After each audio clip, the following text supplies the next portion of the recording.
Asia কাপের ইতিহাসে এই প্রথম মুখোমুখি ইন্ডিয়া এবং পাকিস্তান। টান টান উত্তেজনার ম্যাচে প্রথমেই টসে জিতে বাজিমাত করে ইন্ডিয়া এবং তারা ব্যাটিংয়ে পাঠায় পাকিস্তানকে।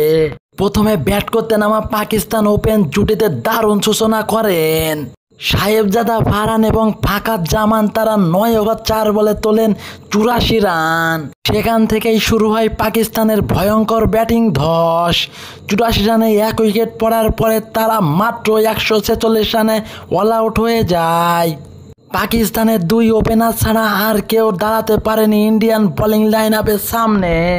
ইন্ডিয়ার পক্ষে মিডিল ওভারে ভয়ঙ্কর রূপে ফেরেন কুলদীপ যাদব।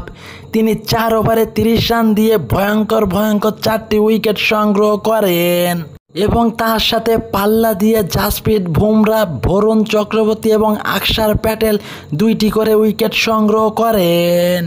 শেষ পর্যন্ত 19 ওভারে 1 বলে 146 রানে অল আউট হয় পাকিস্তান। জবাবে ব্যাট করতে নেমে ইন্ডিয়া 20 রানে 3 উইকেট হারিয়ে প্রথমেই চাপে পড়ে যায়। ইন্ডিয়াকে সেই চাপ থেকে টেনে তুলেন তিলক ভার্মা এবং সঞ্জু স্যামসন। 24 রানে ফিরলেও তিলক ভার্মা শুভম ডুবেকে নিয়ে তিনি পার্টনারশিপ তৈরি করেন 60 রানের, যেখানে খুব সহজেই জয় পেয়ে যায় ইন্ডিয়া।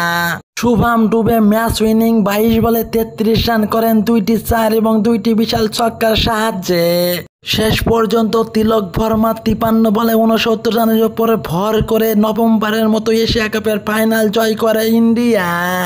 পাকিস্তানের পক্ষে শাহিন শাহ আফ্রিদি এবং ফাহিম আশরাফ পাওয়ার প্লেতে দারুণ বল করে ম্যাচ জমিয়ে তোলেন।